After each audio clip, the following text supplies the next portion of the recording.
What is going on, guys? Your friend Petro here.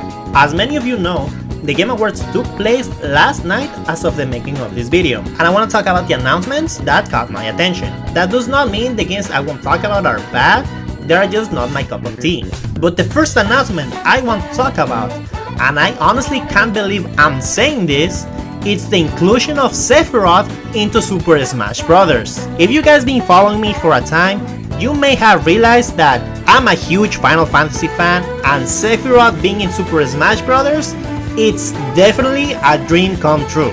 A lot of people actually gave up on more Final Fantasy representation into Super Smash Bros. Because the way Square Enix is so stingy when it comes to the franchise. I mean, if you guys have played the game and if you pay attention, there's only 2 music tracks and no spirits to be found when it comes to Final Fantasy. So with the announcement of Sephiroth, that gives us hope not only for more representation of the franchise, but also for more playable characters. They don't necessarily have to be from Final Fantasy VII, because I would like to see another character that is from either Final Fantasy VI, Final Fantasy IV, Final Fantasy IX. The possibilities are endless in my opinion. So we can only hope and wait to see what else Nintendo and Square Enix have in store for us. In the meantime, I will be slashing people left and right in Super Smash Bros. With this guy.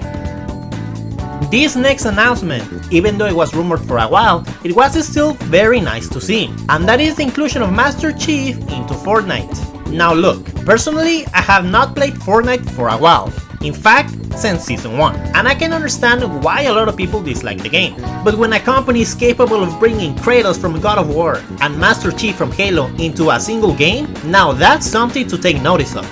There's also some rumors about Samus being added into the game, but since it wasn't announced in the Game Awards, there might be a chance that Nintendo is announcing this themselves. That's if it's ever happening. But considering how Epic Games had the resources to add Kratos and Master Chief, it's honestly not that crazy, especially considering Metroid Prime 4 is on its way and they want to hype this game as much as possible.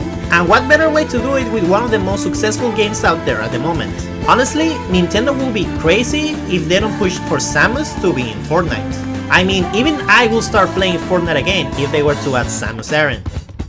But moving on, this next announcement was probably one of the most hyped for older gamers, and that is the new Perfect Dark. If you had a Nintendo 64, chances are you played the original Perfect Dark. But ever since Microsoft bought Rare, the Perfect Dark IP has been, well, perfectly in the dark.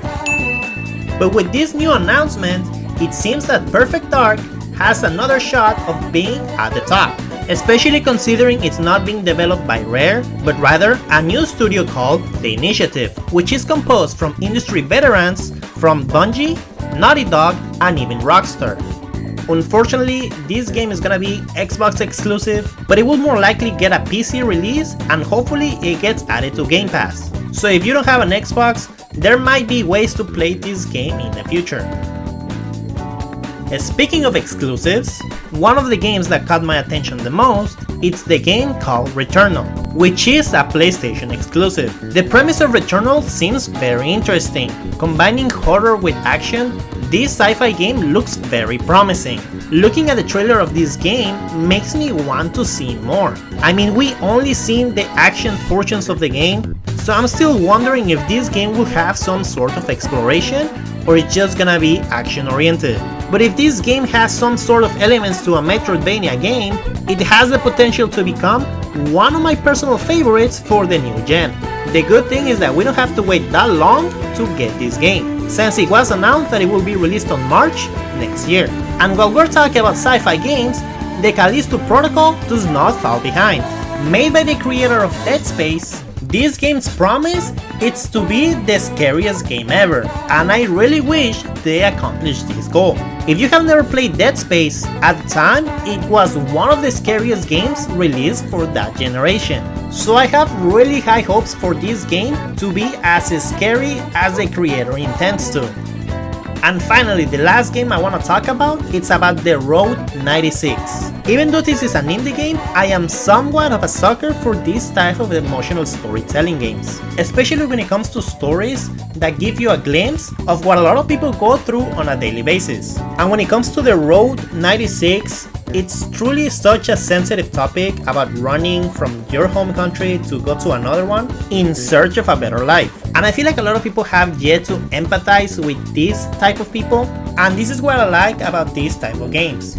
These games usually open the eyes for a lot of people that were oblivious to these type of situations. I mean, I personally have friends that have gone through a similar situation, what this game is about, and I am pretty sure that a lot of you may have gone through it, or at the very least know someone that has gone through it. So I would recommend you to give this game a chance, because it actually looks very promising at delivering the story. And that is all for today's video. Which announcements were your favorites and which ones disappointed you? Let me know in the comments below. And first and foremost, I want to thank you all my subscribers. It's been a while since I uploaded anything, but I am finally back and I am glad to be. If you like this video, please give it a like and don't forget to subscribe. Thank you guys so much for watching, and I'll be seeing you soon in the next video with more gaming content. Have a good one. 思い出の中にじっとしていてくれ。私は思い出にはならないさ。